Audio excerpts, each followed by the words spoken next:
বিয়ে তো পছন্দ করেই হয়, কিন্তু সুখী দাম্পত্য হয় কি? পছন্দের সঙ্গে বোঝাপড়াই দিতে পারে চিরকালীন সুখী দাম্পত্য।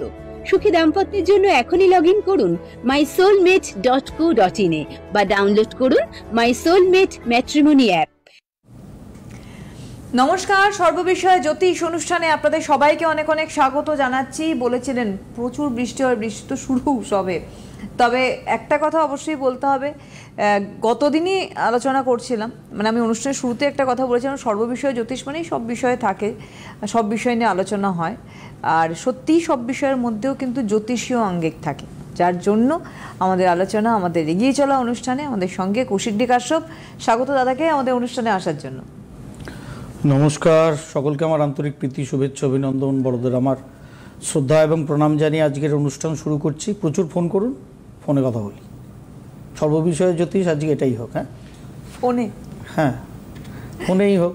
আপনাদের জীবন সম্বন্ধে বললে সেটাও তো জ্যোতিষ, সংখ্যাতত্ত্ব নির্ভরই বলতে হবে, তা সেটা নিয়েই বলি। যতক্ষণ না ফোন করছেন ততক্ষণ শ্রাবণ মাস নিয়ে কিছু বলবো না? বলবো না, বলবো না। ফোন আছে না, কেউ এসছে নেই বোধহয় এখনো। বলতে পারি? তাহলে বলতে পারি। তা শ্রাবণ মাস মানেই তো পরমেশ্বর মহেশ্বরের মাস, শঙ্করের মাস। একটা বিষয় থাকে, আপনারা যখনই কিছু পূজা কোনো হিন্দু ধর্ম শাস্ত্র অনুযায়ী পালন করেন আপনারা, মানে আপনি, আমি, দিদি, সকলেই, তখন আমরা কিছু বিধিবদ্ধ নিয়মে যাওয়ার চেষ্টা করি। দেখুন, ফার্স্ট কথা হচ্ছে, যে কোনো ভগবানেরই পুজো করুন না কেন, সেটা যদি খুব আন্তরিকভাবে নিজের মতো করে করেন, সেখানে খুব একটা বিধিবিধান লাগে না। আর পরমেশ্বর দেবাদিদেব মহাদেবের পুজোয় তো লাগেই না। তার কারণ তিনি সব থেকে স্বল্পে সন্তুষ্ট বলা হয়েছে, শাস্ত্রমতে বলা হয়েছে, এবং শাস্ত্রমতে বলা হয়েছে বলেই আমরা মেনে নেব, এরকম কোনো ব্যাপার নেই, মানার প্রয়োজনীয়তাও নেই। তার কারণ ভগবান শঙ্করের আমরা আর এক নাম কি জানি? আশুতোষ, তাই না? আশু মানে কি? তাড়াতাড়ি, তার সঙ্গে তোষ মানে সন্তুষ্টি, মানে খুব স্বল্পে যিনি তুষ্ট হন তিনিই তো আশুতোষ। সুতরাং দেবাদিদেব মহাদেব আমাদের হিন্দু ধর্ম শাস্ত্র অনুযায়ী একমাত্র ভগবান, ত্রিদেবের অন্যতম, যাকে আমরা শিব রূপে জানি। অদ্ভুত খেলা দেখুন দিদি, শিব, তাই না? তালবস্য হর্ষই ব, শিব। হর্ষই সরিয়ে নিন, কি আছে? সব ঠিক। তার মানে সবের মধ্যে যখনই হর্ষইকারটা যুক্ত হচ্ছে, বিজ্ঞানের পরিভাষায় ভাবলে আমরা যদি ভাবি যে অর্থাৎ সবের মধ্যে যখন এনার্জি যুক্ত হয়ে যাচ্ছে, তাহাই শিব হয়ে যাচ্ছে। সুতরাং এই শিব শব্দটাতেই একটা অভূতপূর্ব একটা ছন্দ আছে। আমরা যখনই শিব পূজা করব, আগের দিনই বলে গিয়েছিলাম যে এই ধরাধামের বুকে প্রগাঢ় পণ্ডিত, চরম শিবভক্ত রাবণ প্রথম গঙ্গা জল আনয়ন করে এই শ্রাবণ মাসে বাবার মাথায় অর্পণ করেছিলেন। কিন্তু সকল দেবদেবী আমরা জানি তারা স্পেসিফিক কিছু না কিছুতে খুব সন্তুষ্ট হন। এটা আমাদের নর্মাল, আমরা হিন্দু ধর্ম শাস্ত্র অনুযায়ী দেখলেই দেখতে পাবো। যেরকম কিষণ কানাইয়াকে যদি মাখন নিবেদন করেন, খুব প্লিজড হন উনি। গণপতি বাপ্পাকে যদি মোদক নিবেদন করেন, খুব প্লিজড হন উনি, তাই না? এরকম এক একজনের এক একটা প্রিয় বিষয়বস্তু আছে। দেবাদিদেব মহাদেব শঙ্কর সব থেকে প্লিজড হন কিসে? অভিষেকে। এবং সেই অভিষেকটা কি দিয়ে? সর্বাপেক্ষা সব থেকে সহজলভ্য, সেটা হচ্ছে জল। গঙ্গা জল পাওয়া গেলে সব থেকে ভালো। যাদের কাছে গঙ্গা জল অ্যাভেলেবেল নেই, আধুনিক যুগে পশ্চিমবঙ্গবাসীর জন্য গঙ্গা জল মোটের ওপর সর্বত্রই প্রায় অ্যাভেলেবেল। আর এখন কমার্সের যুগে গঙ্গা জল আপনার বাড়িতেও পৌঁছে যেতে পারে। যদি নাও থাকে, কোনো অসুবিধা কিচ্ছু নেই, একদম পরিষ্কার পরিচ্ছন্ন জল, যে জল সাধারণভাবে আমরা এখন যেটাকে মিনারেল ওয়াটার বলে গ্রহণ করি আর কি, পানীয় জল হিসাবে, সেটাও পরিষ্কার পরিচ্ছন্ন একদম সিল্ড বোতলের জলও আপনারা কিন্তু দেবাদিদেব মহাদেবকে অর্পণ করতে পারেন, কিচ্ছু যায় আসে না। সিম্পল মন্ত্র, সব থেকে শুদ্ধ, সব থেকে সহজ এবং সব থেকে অ্যাক্টিভ মন্ত্র হচ্ছে শিব পঞ্চাক্ষরী মন্ত্র, অর্থাৎ নম শিবায়। সিম্পল, নম শিবায়। সুতরাং নম শিবায় মন্ত্র জপ করতে থাকবেন, দেবাদিদেবকে জলাভিষেক করতে থাকবেন। অন্ততপক্ষে শ্রাবণ মাসের সোমবারগুলো করতে পারেন, নিয়মিত করতে পারলে আরও ভালো। সারা বছর ধরে এই পদ্ধতি অবলম্বন করবেন। কিচ্ছু বিশেষ পুজো অর্চনায় পদ্ধতি, এটা না করলে এই রাশির এই মাথায় আকাশ ভেঙে পড়বে, ওই রাশির হঠাৎ সকালবেলা রৌদ্র করজ্জ্বল দিন থেকে হঠাৎ মেঘলা আকাশ হয়ে বৃষ্টি পড়ে যাবে জীবনে, ভাববেনই না এসব। একদম সিম্পল জলাভিষেক করবেন নমঃ শিবায় মন্ত্রে। তার পরবর্তী ক্ষেত্রে অভিষেক হয়ে গেলে, হ্যাঁ অবশ্যই আপনারা কাঁচা দুধ থাকলে দিতে পারেন, পঞ্চামৃত তৈরি করে দিতে পারেন, আপত্তি নেই, কিন্তু সর্বশ্রেষ্ঠ জলাভিষেক। কারণ কেন দেবাদিদেব মহাদেবের জলের অভিষেক এত প্রিয়, এর পেছনে যেতে গেলে না একটু সমুদ্র মন্থনে চলে যেতে হবে। তার কারণ যখন মিল্কি ওশানে সমুদ্র মন্থন হয়েছিল, যখন সেই সমুদ্র মন্থনে হলাহল উত্থিত হয়েছিল, সেই হলাহলের প্রকোপ প্রভাব না দেবতারা না রাক্ষসকুল কেউ সহ্য করতে পারছিলেন না। এবার দেবতারা কার কাছে ছুটবেন? কারণ বিষ্ণুদেব তো ওই পর্বতের নিচে কুর্মরূপে আছেন, সুতরাং বিষ্ণুদেবের কাছে ছুটতে পারছেন না। এই জগৎ সংসারকে সৃষ্টি করেছেন কে? ব্রহ্মাদেব। সুতরাং দেব হোক, নর হোক, রাক্ষস হোক, যাবতীয় যে কোনো জনি হোক, যা কিছু সৃষ্টি হোক, সবই সৃষ্টি করেছেন ব্রহ্মদেব। সুতরাং হলা হলো তারই সৃষ্ট। সুতরাং দেবতারা ছুটলেন ব্রহ্মদেবের কাছে। কিন্তু মুশকিল হচ্ছে সৃষ্টিকর্তাই তাকে কন্ট্রোল করার ক্ষমতা নেই। ব্রহ্মদেব বলা যায় যে হাত তুলে দিলেন দেবতাদের সামনে, যে এই হলাহল বিষকে কন্ট্রোল করার ক্ষমতা তো আমার নেই, একমাত্র ভগবান শঙ্কর যদি পারেন তার শরণাপন্ন তোমরা হও। তখন দেবাদিদেব মহাদেবের শরণে সকলে গেলেন। তার পরবর্তী অধ্যায়ের কল্পকাহিনী তো আমরা জানি, সেটার বিশদে বলার প্রয়োজনীয়তা নেই। তা দেবাদিদেব মহাদেব কণ্ঠে ধারণ করে নীলকণ্ঠ হলেন। ধারণ তো উনি করলেন, কিন্তু আলটিমেট তো সব থেকে কঠিনতম বিষটাকেই তিনি ধারণ করেছেন, হলাহল। তার ফলত দেবাদিদেব মহাদেবের সারা শরীর নীলবর্ণ হতে থাকলো এবং তার মধ্যে অস্থিরতা তৈরি হতে থাকলো। সেই অস্থিরতাকে শান্ত করার জন্য দেব, রাক্ষস, নর, মানে ত্রিভুবনের সকলে মিলে দেবাদিদেব মহাদেবকে, সেই হলাহল ধারণকারী নীলকণ্ঠ দেবাদিদেব মহাদেবের ওপর ক্রমাগত, কারণ হচ্ছে কোথায়? মিল্কি ওশানে জল নেই, জল আনয়ন করে দেবাদিদেব মহাদেবের ওপর ক্রমাগত ঢালতে থাকলেন, যাতে সেই হলাহলটা তিনি ধারণ করেও তিনি স্বকীয়তায় থাকেন। ওই যে দেবাদিদেব মহাদেবের ওপর সকলে মিলে ওই যে জলের পর জল ঢালতে থাকলেন, হলাহল বিষের তীব্রতাকে শান্ত করার জন্য তার অভ্যন্তরস্থ দেহে, সেই মুহূর্ত থেকেই সব থেকে তুষ্ট প্রীত হন দেবাদিদেব। সিম্পল গঙ্গা জল হলে ভালো, না হলে সব জলেরই আলটিমেট সোর্স তো ধরিত্রীমা। সুতরাং পরিষ্কার পরিচ্ছন্ন জলাভিষেক, কোনো এইটা ওইটা সেইটার মাথায় রাখবেন না। সিম্পল, তারপরে বিল্লপত্র, সাদা ফুল, নীলকণ্ঠ ফুল থাকলে নীলকণ্ঠ, আকন্দ, ধুতুরা, অবশ্যই এগুলো দিতে পারেন। যদি কারোর কাছে ভস্য থাকে, অবশ্যই দেশি গরুর যে গোবর হয় তাকে পুড়িয়ে যে ভস্য করা হয় সেটাই কিন্তু ভস্য, যদি করে নিতে পারেন ভালো। এখন সবই ই কমার্সে পাওয়া যায়, আনাতে চাইলে আনাতে পারেন, না আনাতে পারলেও কোনো ব্যাপার নেই। সুতরাং পঞ্চামৃত দিয়ে করুন, শুধু জল দিয়ে করুন, জল দিয়ে করুন, কাঁচা গরুর দুধ দিয়ে করুন। অভিষেকের পর সিম্পল বিল্লপত্র, সাদা পুষ্প, আকন্দ, ধুতুরা, নীলকণ্ঠ, বিল্লপত্র ছাড়া যে ফুল আপনার কাছে অ্যাভেলেবেল, অবশ্যই উগ্র গন্ধযুক্ত ফুল কখনো দেবেন না।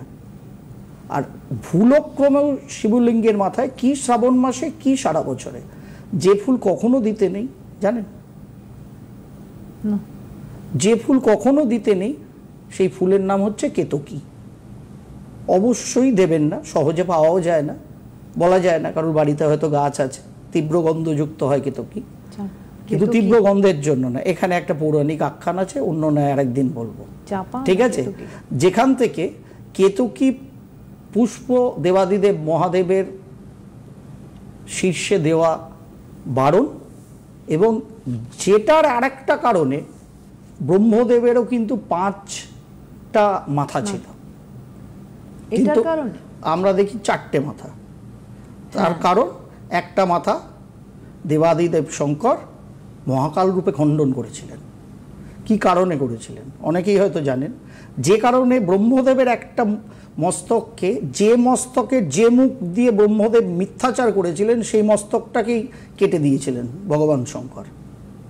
এবং ওই একই কারণে কেতকীকেও কিন্তু ভগবান শঙ্কর নিজের মস্তকে নেন না, ওই একই মিথ্যাচারের জন্য। অন্য আরেকদিন না গল্পটা বলবো কেন লিঙ্গ, কারণ শ্রাবণ মাস পড়ে আছে, সবে তো শুরু হলো। লিঙ্গ কি? কোনো নিজেকে বর্তমান যুগে রবীন্দ্রনাথ ভাবা কবির ভাষায় জেনিটাল অর্গান না। 2-4টে ছন্দবদ্ধ লাইন লিখলে আর ভাবের সাগরে ডুব দিলে যদি নিজেকে সর্বশিক্ষিত মনে করি আমরা, তাহলে মহা মুশকিল। লিঙ্গ কোনো জেনিটাল অর্গান নয় যে যা খুশি তার ওপরে করে দিলাম, বলে দিলাম, লিখে দিলাম কিংবা পড়িয়ে দিলাম।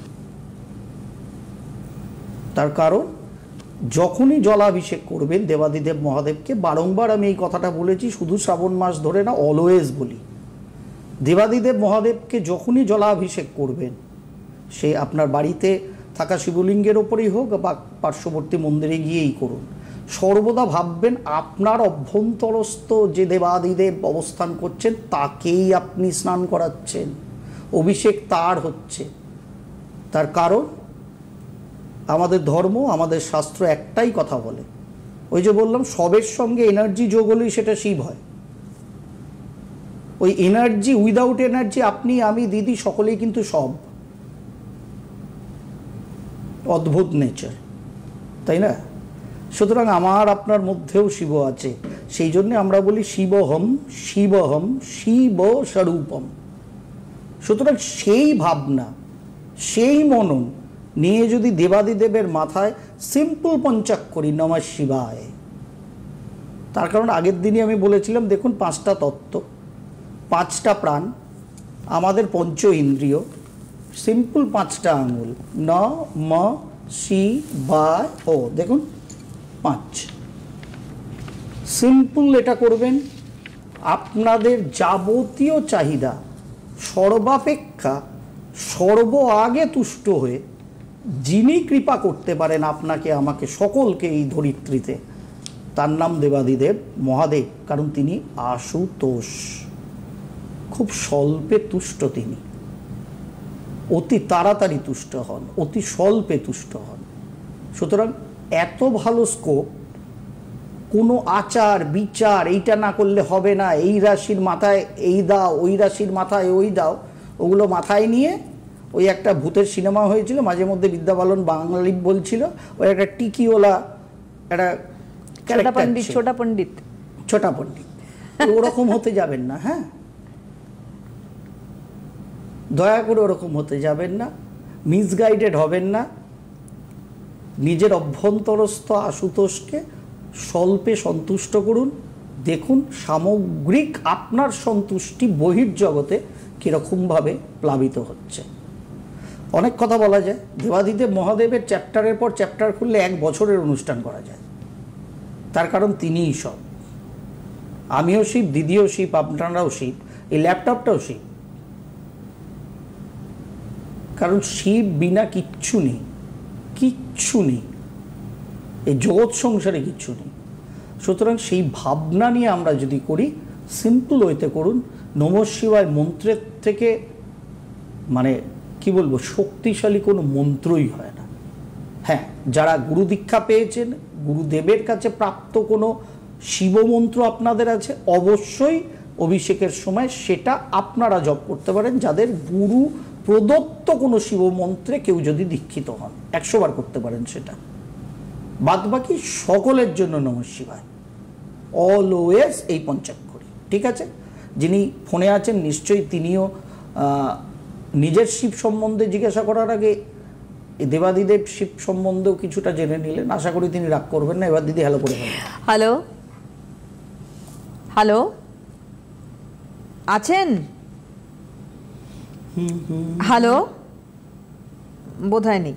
আচ্ছা, যাই হোক, নেই তো ভালো। উনি ওনার কৃপা চান দেবাদিদেবের কাছে, আমাদের কোনো আপত্তি নেই। যাই হোক, তা আছে। আচ্ছা, বেশ ভালো, নিয়ে ফেলি। হ্যালো, হ্যাঁ হ্যাঁ, নমস্কার। নমস্কার, কে বলছেন? আমি বীরভূমের চিরু থেকে ধনঞ্জয় আচার্য বলছি। আপনার সম্বন্ধে জানবেন দাদা? মেয়ের সম্বন্ধে। মেয়ের কি নাম? মেয়ের নাম হচ্ছে দেবযানী আচার্য। দেবযানী, বলুন। Date of birth? 10/9/1991। 10/9/1991। সময়? সময় 11:30 AM। সকাল। কোথায়? বীরভূমে? হ্যাঁ, সিউড়ি। শিউরিতে যান। শিউরি, দাঁড়ান। শিউরি, বলুন কি বার ছিল দেবযানীর? মঙ্গলবার। মঙ্গলবার ছিল। বেশ, বৃশ্চিক লগ্ন, কন্যা রাশি দেখা যাচ্ছে, তাই তো? হ্যাঁ, কন্যা রাশি। কন্যা রাশি, বৃশ্চিক লগ্ন, শুক্র বক্রী কর্কটে, শনি মকরে, স্বক্ষেত্রস্থ বক্রী। Very good, excellent. বলুন, চাকরি বাকরি করে মেয়ে? না না, চাকরি এখানে হয়নি। কেন? মানে ওর টার্গেট আছে WBCSC আর কি, পরীক্ষা দিয়ে আর কি কোচিং এ দিচ্ছে আর কি, কোচিং নিয়ে। খালি WBCSC দেবে? এমনি পড়াশোনা কি করেছিল? এমনি জিওগ্রাফি অনার্স করেছিল। তারপরে ওর ইচ্ছা যে আমি টিচিং লাইনে যাব না, BCSC করবে। আমিও যেহেতু সরকারি চাকরিতে আছি ডিএম অফিসে। না না, সরকারি চাকরির চেষ্টা 100% করতে পারে, তাতে আমার কোনো আপত্তি নেই। কিন্তু বিষয় হচ্ছে কেন খালি WBCS? ও যেহেতু জিওগ্রাফি নিয়ে পড়াশোনা করেছে, ও মানে গ্র্যাজুয়েশনের পর আর মাস্টার ডিগ্রি করেনি? না না না। কেন? ওই আর কি, যে এরকম আবার নষ্ট হবে সময়, আমি বিশেষ কোচিংটায় ভর্তি হয়ে যাই। 2012-তে পাস আউট তো। তারপর থেকে দিচ্ছি। প্রতিটা প্রিলিমিনারি পাস করছে, মেন্সে গিয়ে আটকে যাচ্ছে আর কি। মেন্সে গিয়ে আটকে যাচ্ছে? হ্যাঁ, একবার মেন্সে আর কি পেয়েছিল, তারপর ওই ইন্টারভিউতে আটকে গেছে। ওইটাই আর কি। এই বছর পরীক্ষা দিয়েছে? এবছর পরীক্ষা দিয়েছে, এখনো তো রেজাল্ট বেরোয়নি। 23-এ দিয়েছে, 24-এ দিয়েছে।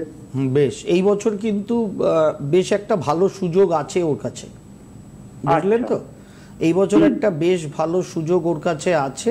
এখানে সরকারি চাকরির প্রবণতা অবশ্যম্ভাবী আছে, কিন্তু কেবলমাত্র WBCS এর জন্য কেন বসে আছে আমি বুঝতে পারছি না।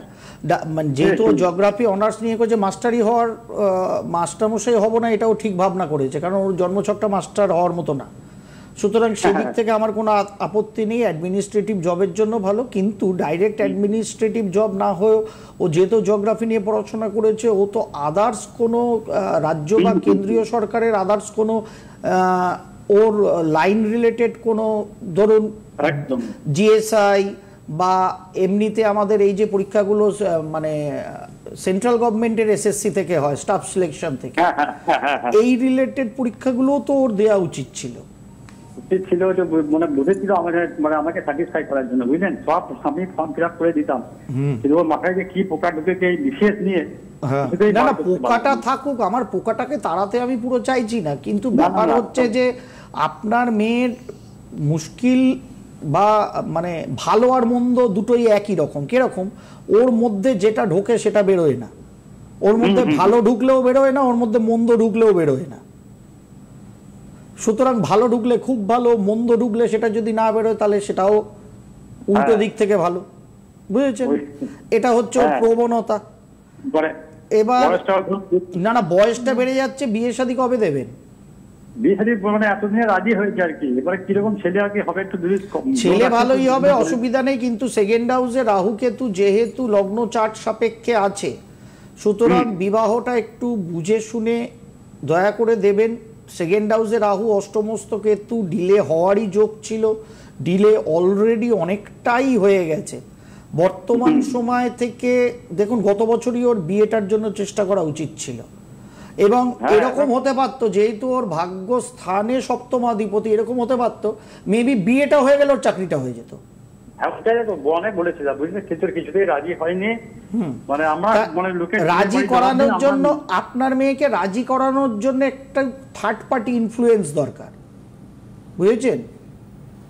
একটু থার্ড পার্টি ইনফ্লুয়েন্স দরকার, কারণ আপনার মেয়ে যুক্তিবাদী, আপনার মেয়ে গোয়ান না কিন্তু ভয়ঙ্কর যুক্তিবাদী। ও যেটা ভেবে নেবে সেটাই করবে, সেটা যুক্তি ঠিক হোক আর ভুল হোক। এবার ওকে সেই উল্টো যুক্তি দিয়ে বোঝাতে হবে যে বাচ্চা তোমার যুক্তিটা পুরোপুরি বোধহয় ঠিক না। ওকে পুরো ঠিক নয় ওরটা বললেও মানবে না।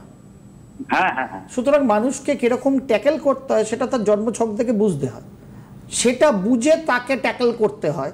সেটা বাবা মার মতো করবে, তারা তার ভাবনার বাইরে যেতে পারে না কখনো, কারণ এটাই প্যারেন্টিং, এটাই প্যারেন্টসদের নর্মাল প্রকৃতি।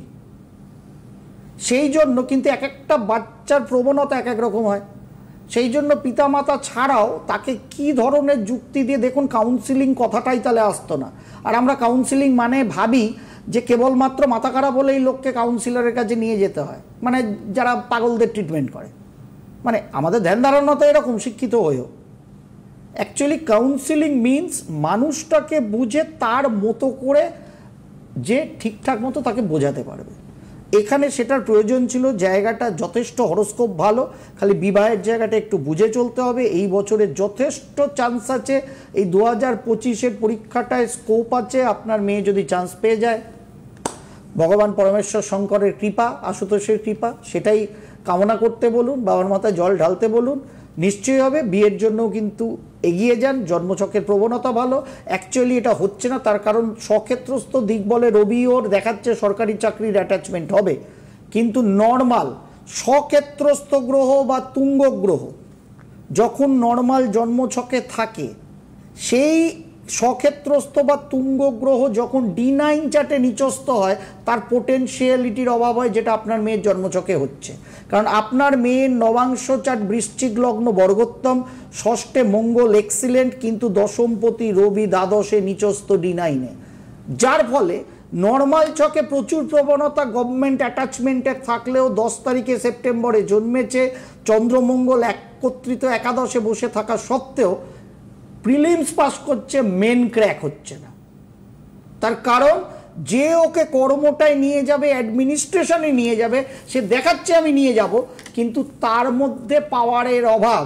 মানে সে হয়ে গেছে পাকিস্তানের মতো, হয় মুখ চেয়ে আছে চায়নার দিক করে, নয় মুখ চেয়ে আছে আমেরিকার দিকে করে, নিজের ক্ষমতা কম, খালি লেকচার দিচ্ছে। সুতরাং ওইগুলোকে একটু মেরামত করার প্রয়োজনীয়তা ছিল, আজও আছে। এই অনুযায়ী এখন 2025-এর 31শে ডিসেম্বর অবধি আপনার মেয়ের জন্য একটা কিন্তু ভালো সময় চলছে, অন্তত কর্মপ্রাপ্তির জন্য। একটু ঠেলা মারুন, দেখা যাক, জয় দেবাদিদেব বলে যদি লেগে যায়। আপনাদের বলে রাখি 24 তারিখ এ মাসের 24শে জুলাই কিন্তু হলদিয়াতে চেম্বার করতে যাচ্ছে। হ্যাঁ, তার বুকিং অন আছে। হ্যাঁ, বুকিং কিন্তু অন হলদিয়া চেম্বারের জন্য। 24 জুলাই হলদিয়া চেম্বার রয়েছে।